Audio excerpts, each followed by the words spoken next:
Welcome to the fourth Let's Calc video. In these video solutions, we're going to be going through probably the fourth problem set of the course, which covers continuity, as well as, of course, discontinuity, and the different types of discontinuity and all sorts of stuff. We'll also hit some of the review problems that are posted at the end, especially because two of them are a little bit tougher than the average question, as well as that challenging question at the very end that really adequately and accurately previews what we're going to be looking at next, probably tomorrow even, assuming today's and Friday. So let's dive in right away and get started.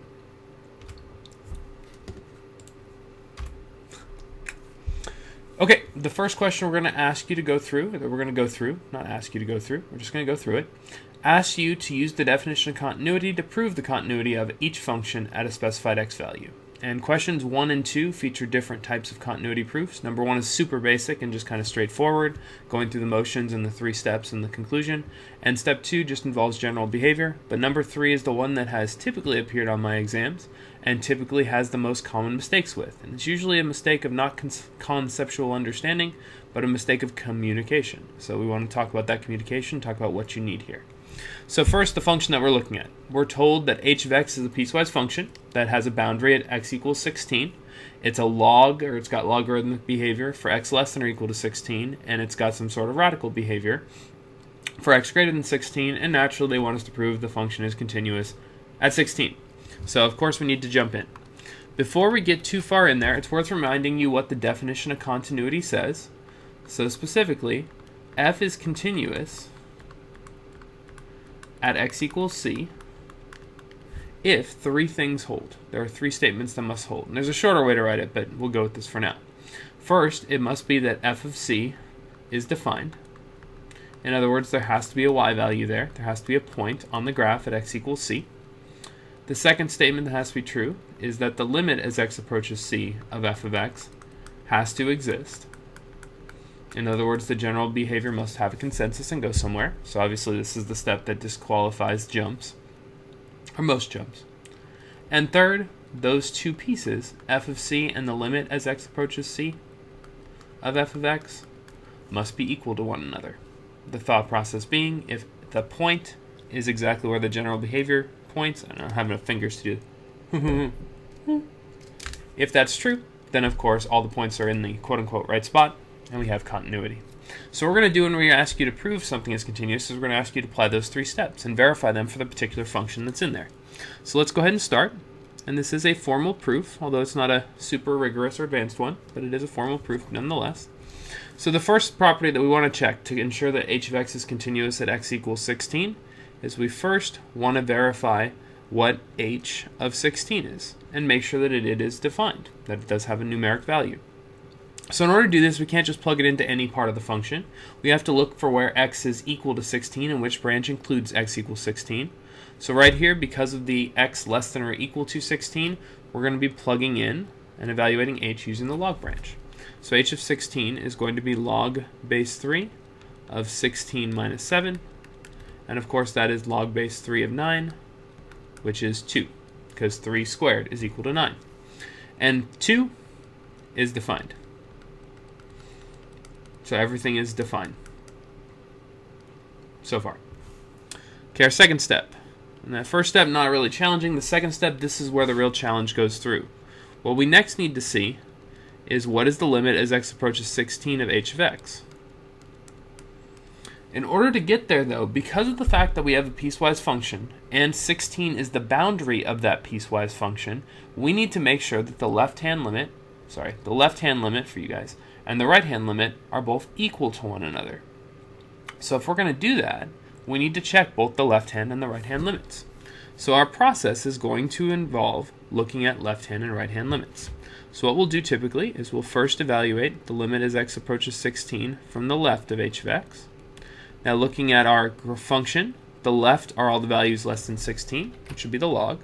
So once again, we'll have log base 3 of 16 minus 7, which is equal to 2, because we just did that up in step 1. Also, we're going to need to check the limit as x approaches 16 from the right side of h of x.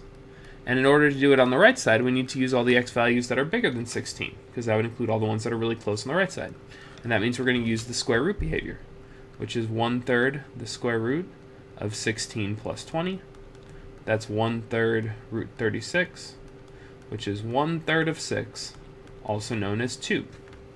Now, it's great to have checked this, and it's cool that we have now found the two values of those two, but I want you to communicate that, because the reason we just found the left-hand and right-hand limits respectively as x approaches 2 is because their equality guarantees us that the limit as x approaches 16 of h of x actually exists and equals the same.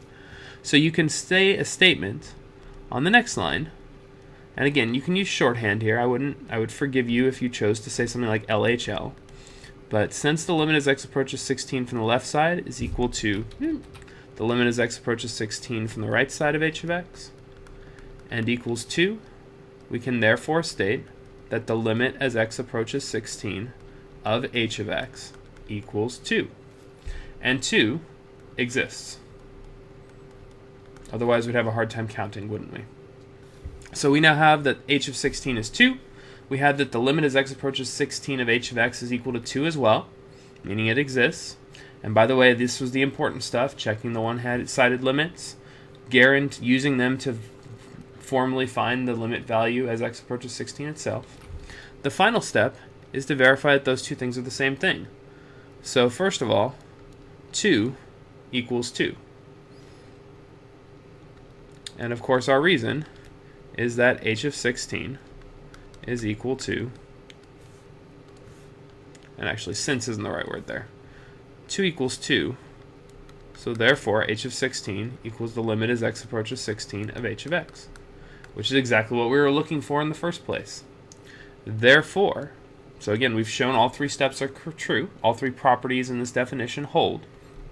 Therefore, h of x is continuous at x equals 16. And since we've just completed a formal proof, we can finish that with QED, which stands for quote erat demonstratum. That which has been proven, we have just proven it to be true. So there is our first move. We've just used the definition of continuity, which of course does require you to know the definition of continuity. But once you've got that down, then it's just a matter of verifying each step and making sure that you are formal enough in the context of a piecewise function where you're checking continuity at the boundary to communicate everything you need to show that the function value and limit exist and are equal to one another, therefore guaranteeing continuity. So there is our first problem complete. That next brings us to question number 4. Question number 4 was a new creation for this year, something that seemed like it was kind of missing. Asked you to do some numerical analysis on a function and describe the particular types of discontinuity that might happen, or continuity, that might happen at a particular value given numeric information about a function. So question number 4 states, each table below gives values for a function. One of the 4 functions is continuous, the others have exactly one jump, vertical asymptote, and hole among them. So basically, in a sense, it's like we need to match continuity and then the 3 different visual discontinuities to the different tables of values. And it says determine which is which and explain your reasoning. Now, I'm not going to write everything out in this case as I go through number 4. You can see my written solutions for that. What I'm going to do is I am going to go through and talk about what's there and kind of help you reason out what's there, just kind of verbally. So let's start with 4a. So in this table of values, you can kind of see what's important here. We're focused on what's happening as x approaches 3. It's just kind of a good way to focus. So what I see in here is, of course, first, that f of 3 is equal to 10. So that doesn't tell me anything, it's just a single specific function value, but it's a good thing to start. The next question I want to ask myself as we talk about discontinuity is what is the limit as x approaches 3 of f of x? Now, in looking at our stuff, we can basically eliminate that specific function value and just look and see what's happening. So as x approaches 3, what does it look like f's doing? Well, 4.9, 4.99, 4.999. It looks to me like the limit as x approaches 3 from the left side of f of x is equal to 5. Let's check on the right. So as we approach x equals 3 from the right side, 4.9, 4.99, 4.999, feels like a little deja vu-y. That means the limit as x approaches 3 from the right side of f of x is equal to 5. So from there, it looks like since these two limits are equal to one another, that guarantees us that the limit as x approaches 3 of f of x is equal to 5. So what we have is we have consensus in our general behavior, specifically whatever it is that's happening here. As we approach 3, we are in fact getting closer and closer to 5. But then the point at x equals 3 is 10. What is that describing? That is describing a hole. Basically, the limit exists, the function value exists, but they're not equivalent to one another. That tells us that we have a hole. And in fact, specifically, I should say that there is a hole at x equals 3. And if we wanted to describe this as removable or non-removable, holes are the one that do happen to be removable. So there it is. It's like a single point has been removed. So that hits 4a. Let's look at 4b. So looking down here, once again, I'm going to follow the same basic strategy. I'll look at the left-hand and right-hand limits. And over here we'll do this. And interestingly enough, it's interesting to see that it does not appear that f of 3 is defined, but that could or could not be an issue. It might or might not be something we need to care about. But I'm going to focus my attention right there. There's x equals 3. So as x approaches 3 from the left side, we get 100, 1,000, 10,000. So those values are getting bigger and bigger every time we get a little closer, which tells me that the limit as x approaches 3 of f of x is going towards positive infinity. Now, seeing that alone, since we're approaching a finite x value, we'll find out tomorrow, is actually enough to state that there is in fact a vertical asymptote here. And in fact, that would be the correct answer. There's a vertical asymptote at x equals 3. Because as we approach a value c, the limit approaches infinity. Now on the other side, though, it's worth pointing out that as we approach 3, negative 99, negative 999, negative 9999, these are all big numbers, but they're negative. Looks like this limit is going towards negative infinity. So what we have happening here at our particular vertical asymptote, or at our particular x value, is as we approach from the left side, we're going up. As we approach from the right side, we're going down. So this could be a description of a function like 1 over x minus 3. In fact, it could actually go along those lines, it looks like.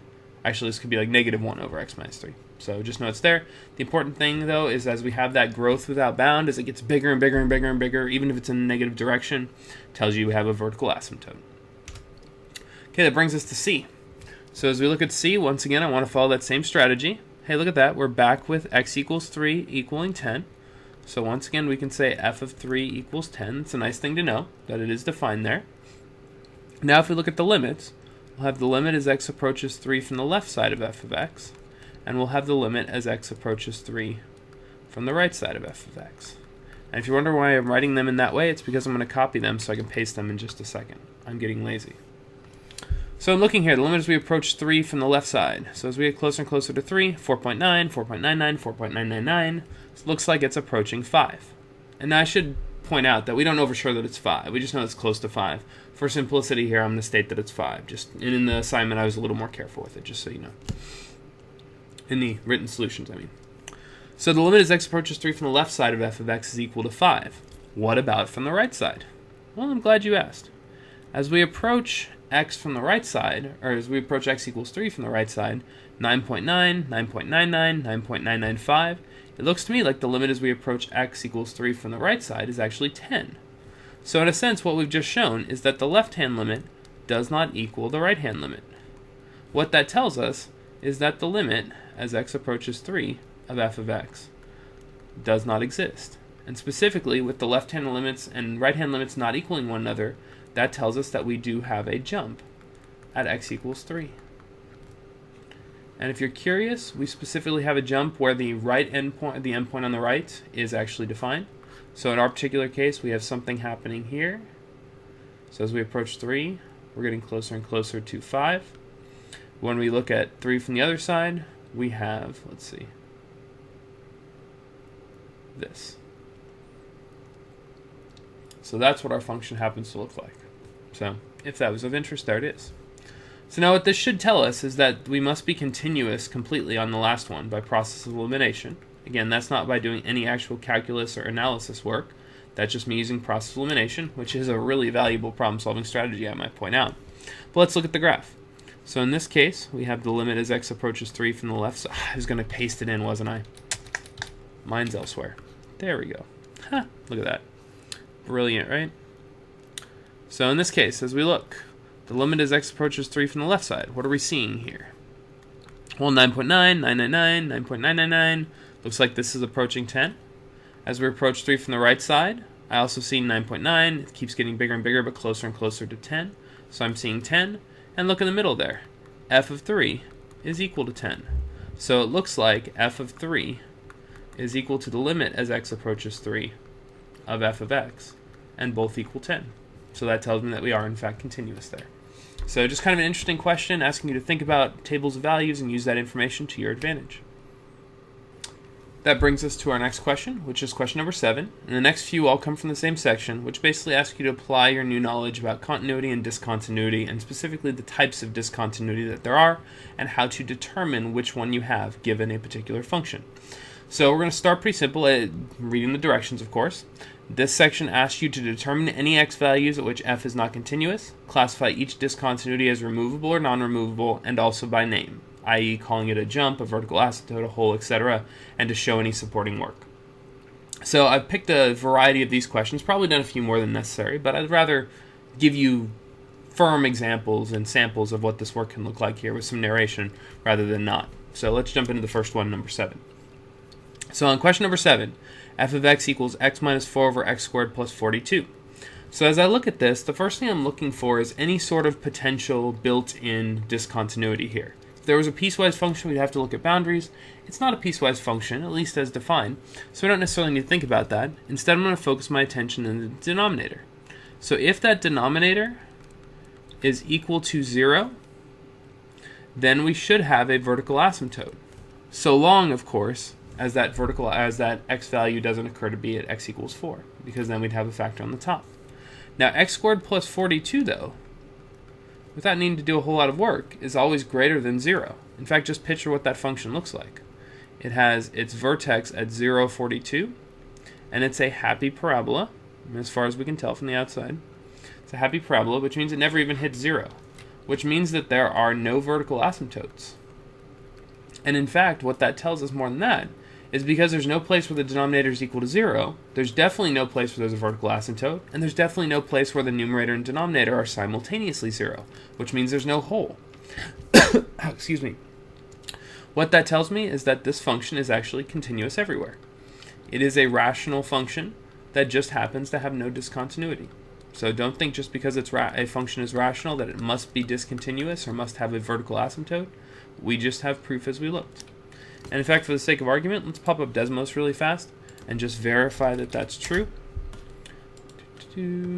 So our function was x minus 4 over x squared plus 42. Looking at our, yeah, what a fun function we have right there. Let's see if we can zoom this in a little bit better. So let's change our axis a little bit.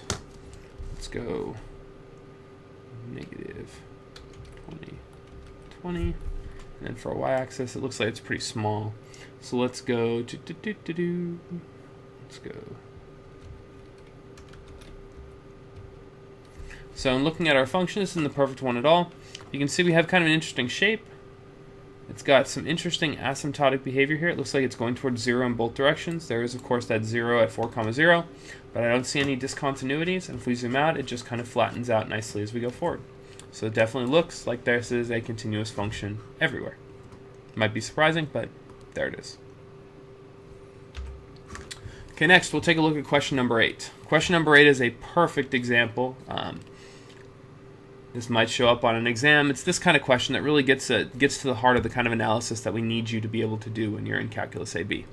So what we're given is a piecewise function. Part of it is a parabola, very simple parabola. In fact, it's the parent graph, y equals x squared, at least when x is greater than 1. But for x less than or equal to 1, we actually have a simple rational expression. So in here, when we go to do our analysis and we start looking for discontinuities, the first place to start is to look for any built-in discontinuities into either branch.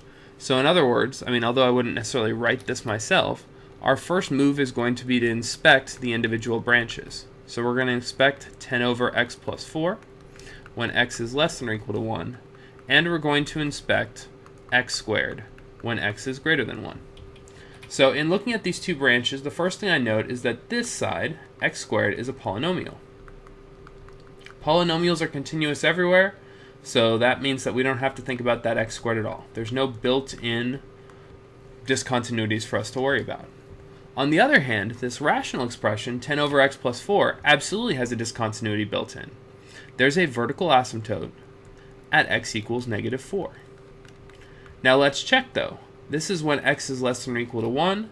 Negative 4 is definitely less than or equal to 1, which means we do in fact have a vertical asymptote at x equals negative 4. And for the record, since we were supposed to mention it, this is a non-removable discontinuity. So in here, we have our first discontinuity. Now otherwise, though, there's no other issues with this rational expression. So we basically exhausted any quote-unquote built-in discontinuities.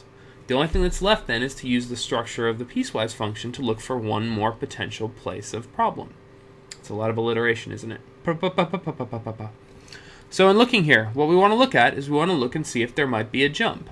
So you could call this the jump test, but that sounds like something that they do for training for skydivers. So in a sense, what we want to do is we want to see if there might possibly be a jump. So the way we're going to do that is we're going to check if the left-hand limit is equal to the right-hand limit at the boundary.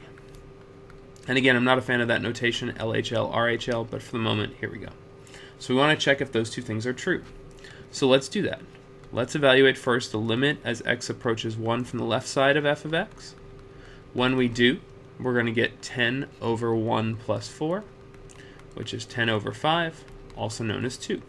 That doesn't tell us anything so far. What will tell us everything is the value of the limit as x approaches 1 from the right side of f of x. So in this case, we're going to plug into the parabola, or the parent graph, the quadratic parent graph 1x squared, which gives us 1 squared, or 1. Now you'll note, of course, that 2 does not equal 1. That tells us that the two limits, limit as x approaches 1 from the left side of f of x, does not equal the limit as x approaches 1 from the right side of f of x. That means that the limit does not exist right there, but more importantly, that tells us that there's going to be a jump at x equals 1, the boundary. And jumps are also non-removable.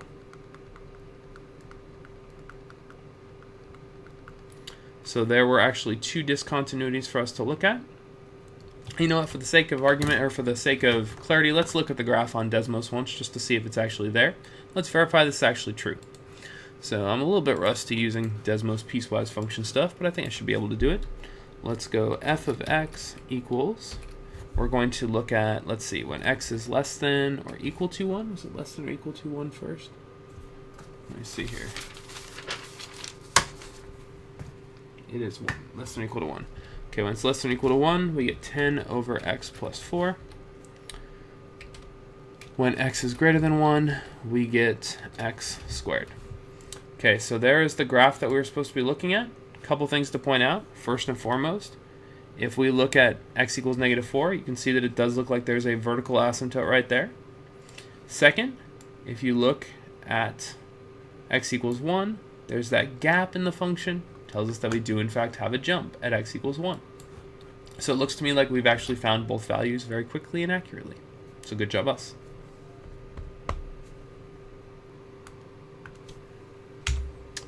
Okay, that next brings us to question number 10. In 10, we've faced foes like question number 10 multiple times before, just asking in different ways, asking you to evaluate the limit a little bit. But I figured it's a good one to go over too, just because this is the sort of function that shows up on exams for units like this one. So it might be worth talking about one more time maybe.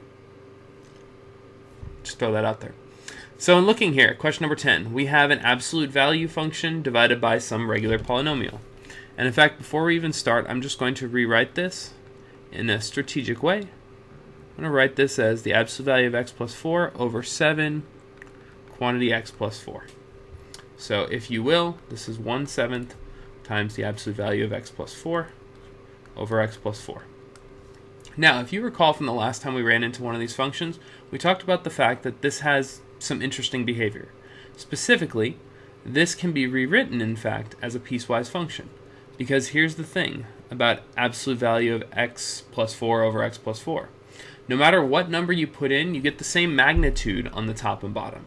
For instance, if you put in 10, you get 14 on top and 14 on the bottom. If you put in negative 46 on top, you get 42, and on the bottom, you get negative 42. So the magnitudes are always the same.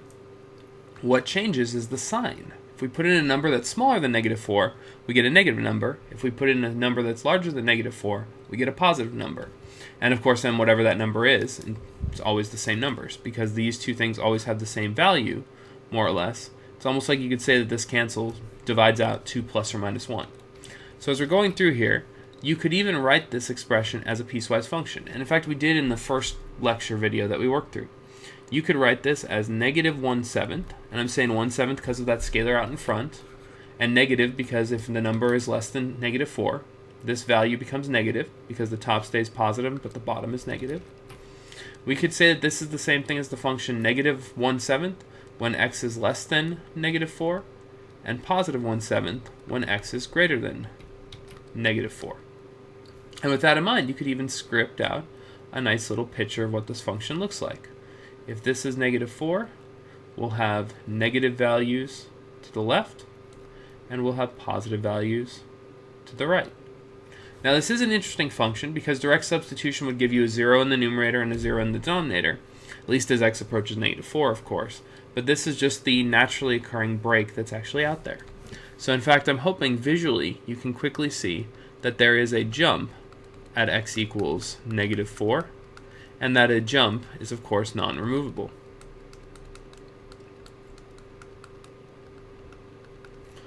So it's just nice to have that in there.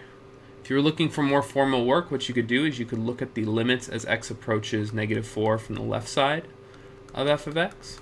And of course, in doing so, you get negative 1/7. And you could also similarly look at the limit as x approaches negative 4 from the right side of f of x, which is equal to positive 1/7, and show that those two limits, the left-hand limit and the right-hand limit, are not equal to one another, which gives us evidence of a jump, also known as a specific type of non-removable discontinuity. So there it is, again, common function. I mean, if you wanted to, it'd be worth reminding you, or just kind of adding to your collection, that that is equal to this parent graph, just kind of thinking of it as another graph to know, but if not, simple enough to work your way through. And again, hopefully you'll get more comfortable with it the more times you see it. It's actually a derivative for a famous type of function, in fact. So there you go. Okay, this next brings us to question number 11. Now, I'd say 11 is the trickiest of the question, and I feel a little bit of an evil cackle as I think about question number 11, just written just so. 11 has lots of weirdness to it, and it seems like there's lots of candidates for discontinuity. First, it's piecewise, so there's always that problem of potential jumps to the boundaries that are built in. And then as I look, I see a radical function for which there should be a vertical asymptote. So as we go to dig into this thing, the first thing I'm going to do is what I recommended before. I'm going to inspect the two functions themselves and try to attack them, basically isolate their discontinuities first. So I'm looking at the square root of 11 minus x and 9 over x plus 1. We have a few things. First and foremost, we should consider where these functions are, just because that may be relevant. Hint, it will be. So specifically first, the square root of 11 minus x. This function's only defined, or its domain is only true when 11 minus x is greater than or equal to 0. That's the same thing as saying that 11 is greater than or equal to x, which means that this is defined everywhere, in fact, for x less than or equal to 11. Now what's nice is 2 is less than or equal to 11, so this is defined everywhere on that left side. So there's absolutely zero continuity issues with the radical itself. So that's good. This is nicely continuous. A little bit tricky, but it was nicely continuous. On the other side, ooh, bad, worry. We have a vertical asymptote at x equals negative 1. So it's tempting to start writing the words non-removable and boxing your answer. But this doesn't actually work. Why? We said that this is the behavior of the function f of x when x is greater than or equal to 2. If x equals negative 1, that is not greater than or equal to 2. I don't know how to draw not. Maybe that's a thing. It's not greater than or equal to negative 2, which means that the only potential problem was that vertical asymptote, which means this one, against all odds, is continuous as well. And it's continuous specifically for x greater than or equal to 2. So the moral of the story here is that you don't just have a vertical asymptote because there's a denominator that goes to 0. You only have it if there's a denominator that goes to 0 on the domain of the function, or in the area where the function is defined. So this tiny little caveat ended up being important because it disqualified our potential vertical asymptote. Likewise, let's take a look at the boundary point. So if we're looking at x equals 2, and considering what's happening at the boundary point, we can calculate first the limit as x approaches 2 from the left side of f of x. So we approach from the left side, we're going to have the square root of 11 minus 2, which is root 9, also known as 3. Of course, our next move and final move here should be to check the limit as x approaches 2 from the right side. So if we approach from the right, we'll get 9 over 2 plus 1, which is 9 over 3, which is 3. So what we've just shown is that the limit, the limit as x approaches 2 of f of x is actually equal to 3. And of course our reasoning is that the left-hand limit equals the right-hand limit there. So with that in mind, we now have that the limits exist there. It's worth pointing out that f of 2 is equal to 9 over 2 plus 1, or 3 as well. So the limit equals f of 2, which means that this function f is continuous at x equals 2. That means that there's no vertical asymptote, there's no jump, which means this entire function is continuous everywhere. Even though it presented itself as something that would have tons of discontinuity, in fact, upon closer analysis, this was a totally continuous function. And now you might disbelieve that. So once again, let's pull Desmos into the picture, and let's take a look at what this function looks like. So we'll call this f of x again. It probably will get mad at me for doing that, so let's delete the old one. We'll have f of x. That's going to be the square root of 11 minus x. Oops, I did this out of order. This is x less than or equal to, was it 2, I want to say? I think it was 2. Let's check really fast. It was less than 2, my bad. And then the other one was as x is greater than or equal to 2, we had 9 divided by x plus 1. So look at that.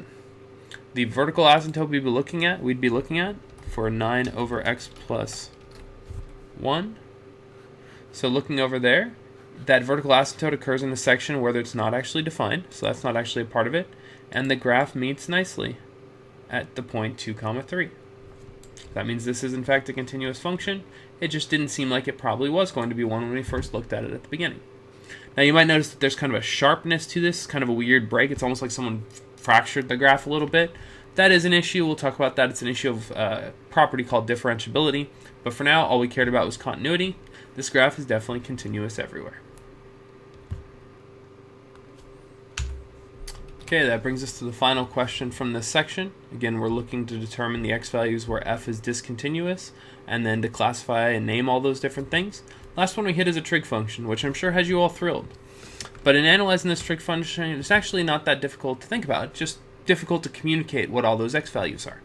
So in this case, we're asked to analyze the function cosecant of x, and if you remember much about the cosecant graph, you might remember that that graph looks a little bit like, let's see if I can do this correctly. If sine looks like that, it's going to look like that, that. It's this kind of thing for us to look at. So it's a pretty complex looking thing, and more important than that, there's lots of discontinuity in this graph. In fact, there's an infinite number, countably infinite if you're counting at home, a countably infinite number of vertical asymptotes for us to attack. In order to find those vertical asymptotes, we need to consider the denominator and when it goes to 0. But as of right now, with the writing in terms of as cosecant of x, we don't see it. But of course, cosecant of x is the reciprocal function for sine, meaning cosecant is equal to 1 over sine of x. And if 1 over sine of x is the function we're looking at, then we're going to have a vertical asymptote at any x values. I'll put it this way. Vertical asymptotes when sine of x, the denominator, equals 0. So in order for us to find all those values, we need to figure out when is sine of x equal to 0. Well, doing some quick trigonometric reconnaissance in our mind, you remember that sine of x starts at 0, then goes down, then comes up again, and every place where sine equals 0 is 0, pi, 2 pi, 3 pi. So basically sine of x equals 0 when x is a multiple of pi. And in fact, I shouldn't just say a multiple, an integer multiple of pi, because it'd be true at negative pi, negative 2 pi, of course, because they're describing the same values.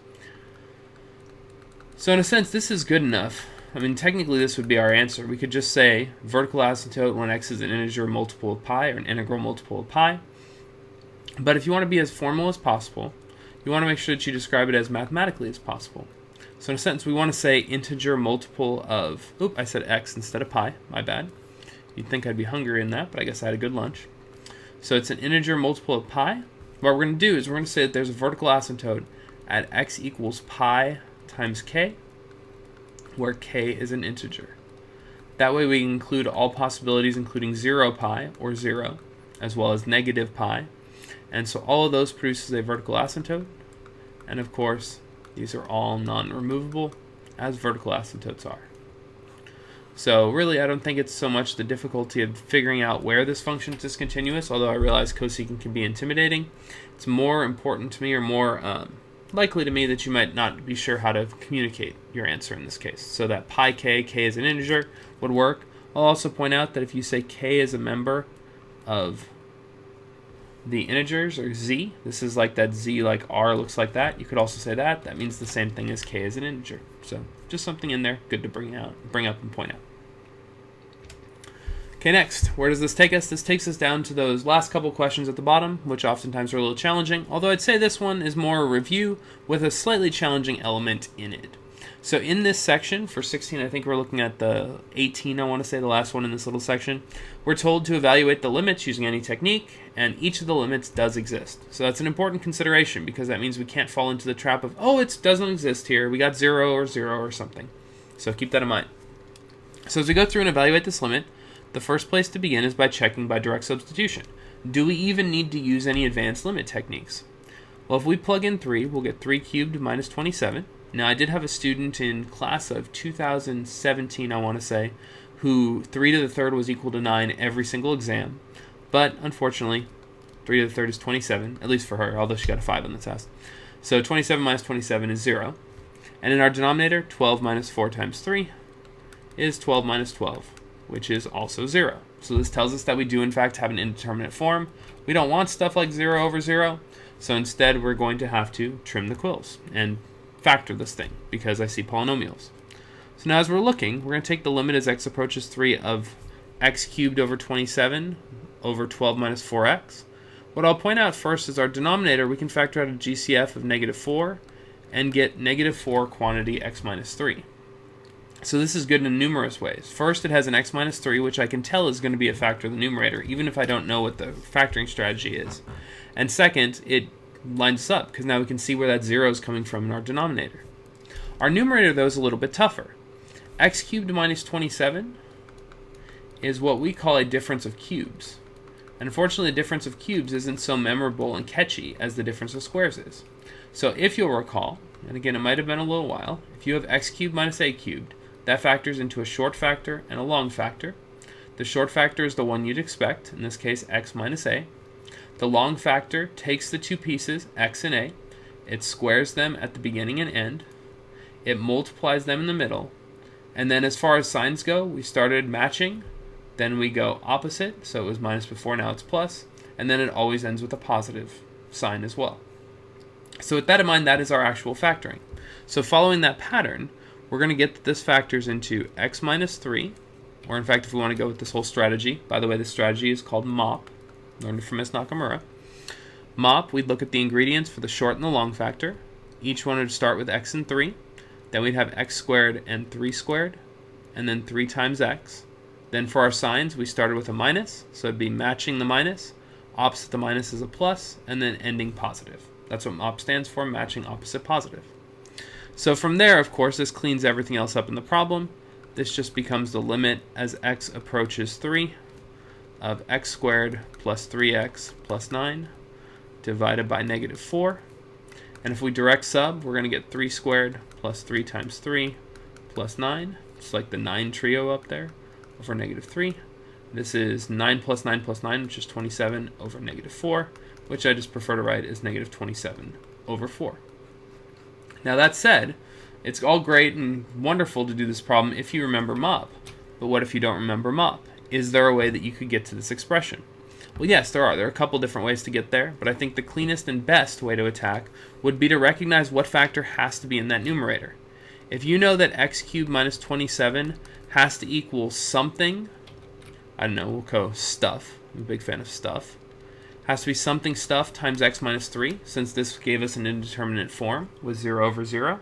Then you can figure out what that stuff is by dividing both sides by x minus 3. And in a sense, you can isolate the stuff.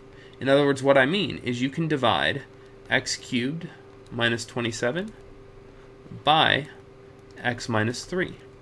And again, hopefully you're never stuck in a tight situation you have to do this. But again, if this is the difference between getting a problem right and getting a problem wrong, and you have all the time in the world, why shouldn't you actually use your algebraic skills to find it?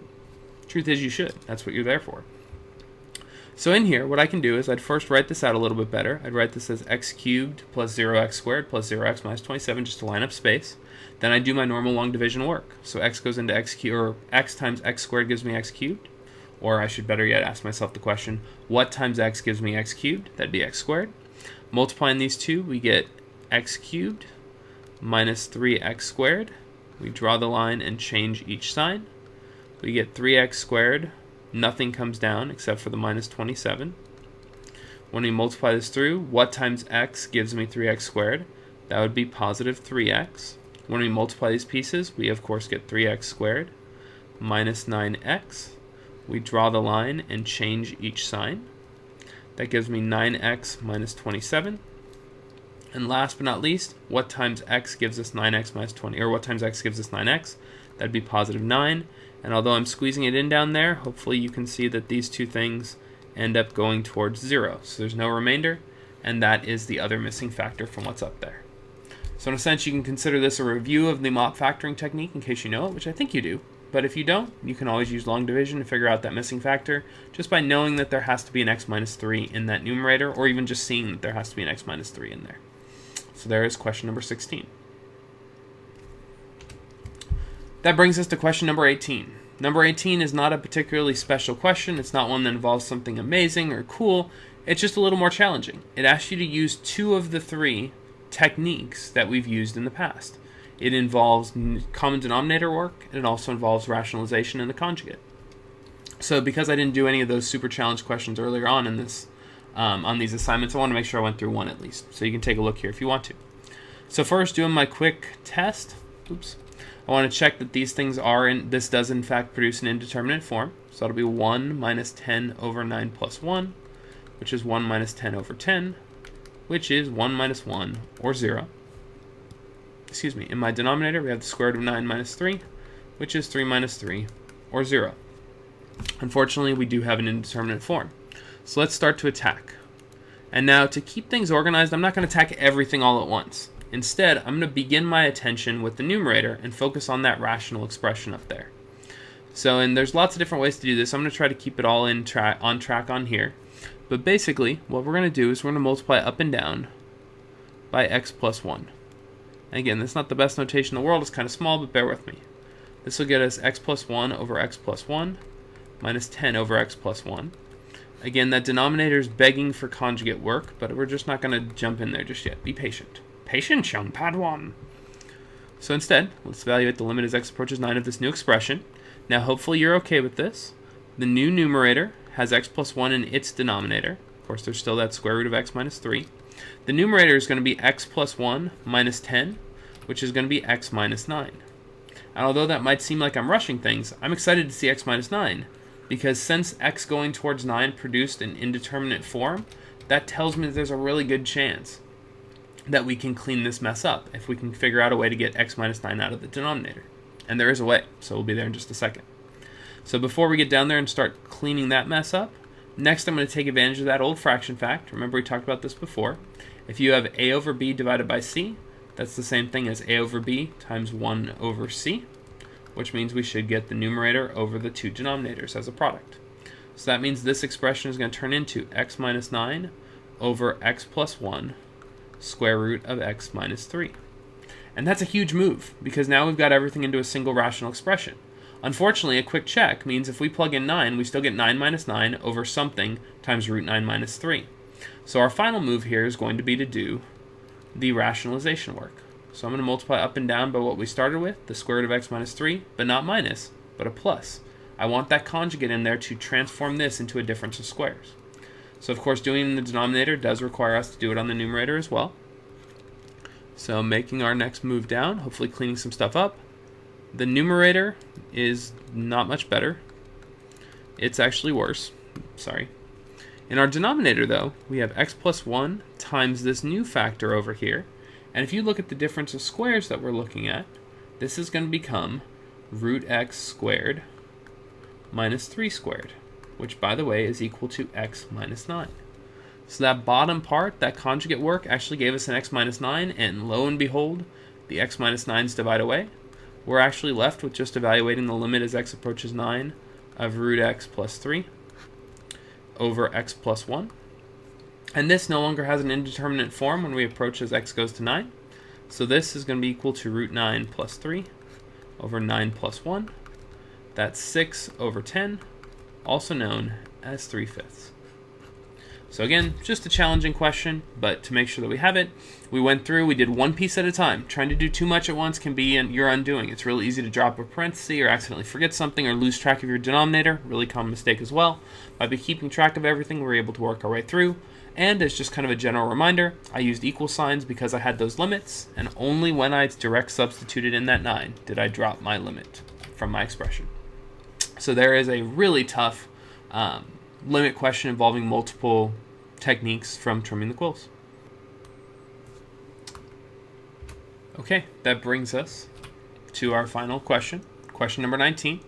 And again, I consider this a little bit of a challenge. There's some extra little wrinkles in here, but this is the sort of thing that's really a good preview of what we're going to do later on. We're just going to be a little bit more explicit about it when we hit that the next time.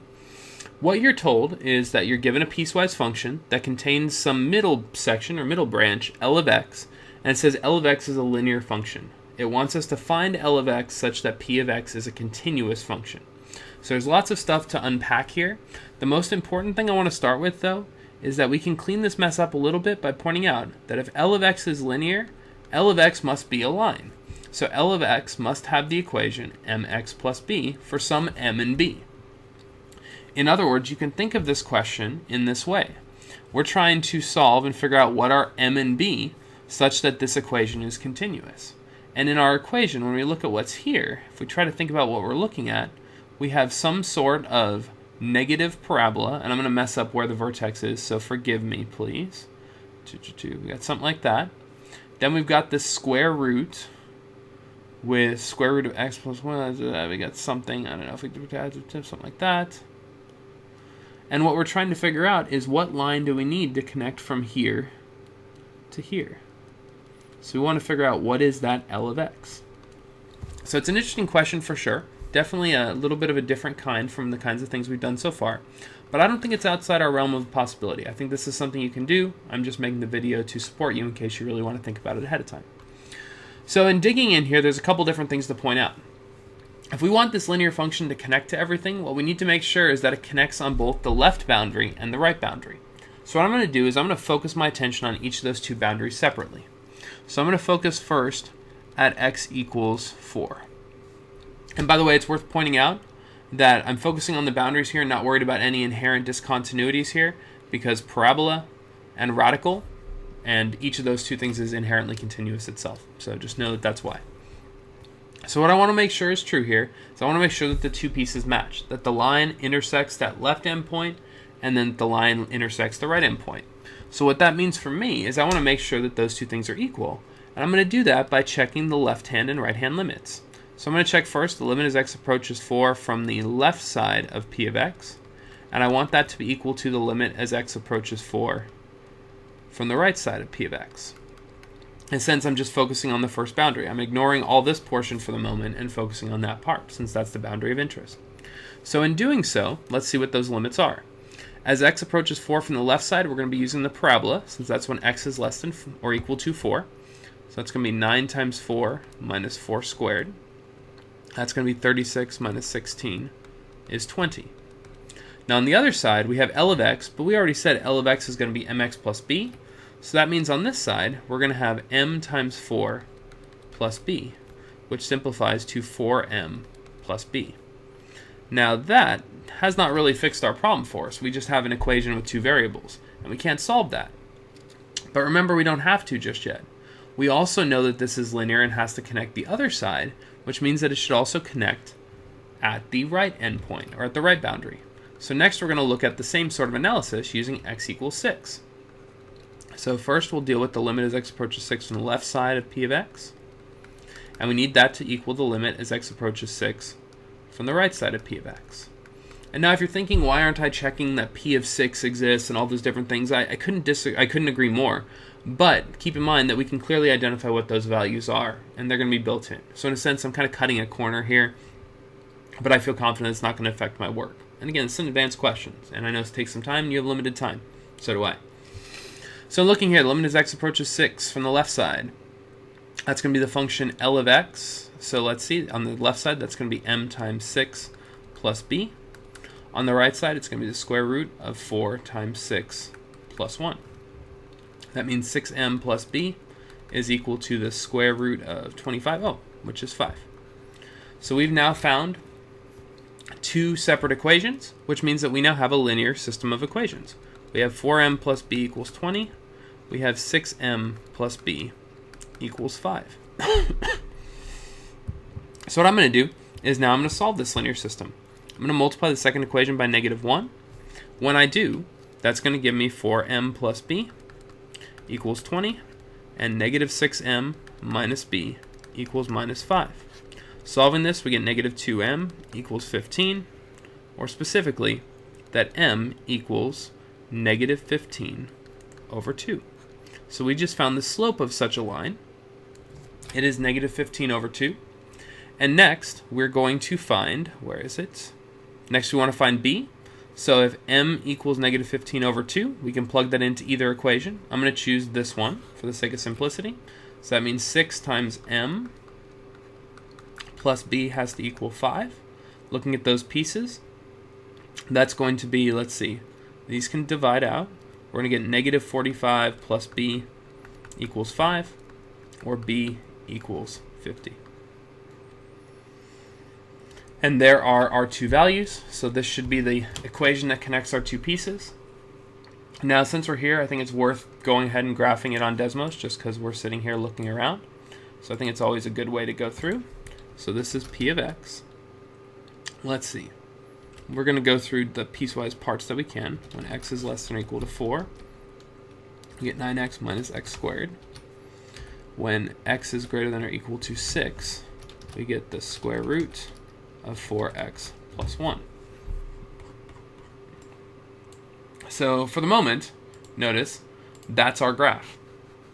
So what we're looking to do is we're looking to figure out what function L of x is going to connect the graph for x values between 4 and 6.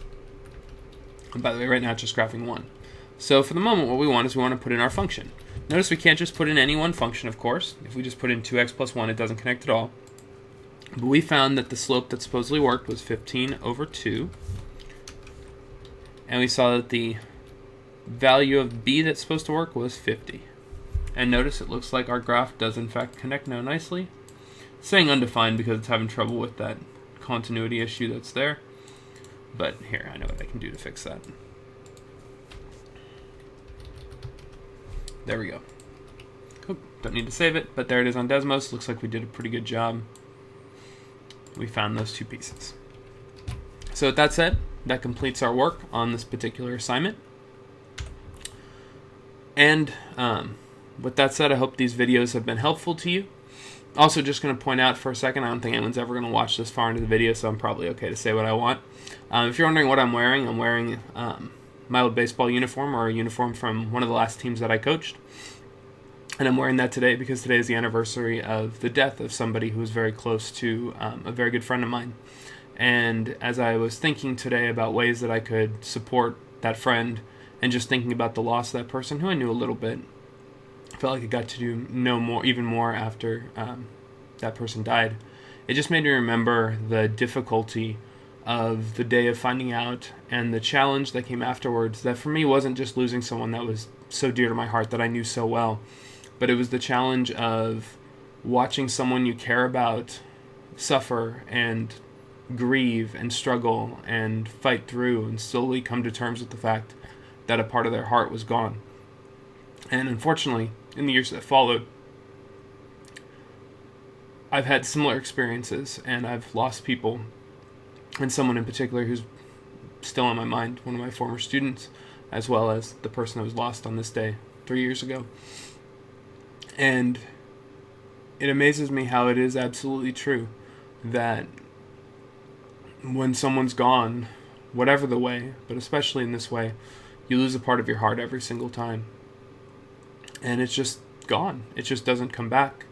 And the hard part is that the world doesn't stop because of that. And I completely understand how important it is to just acknowledge that that hole is in their heart and is in my heart, and just kind of move forward with that. But the tough part is you slowly get used to having that, and you get better and better each day at carrying it, and then recalling not the loss, but all the other good stuff that happened beforehand.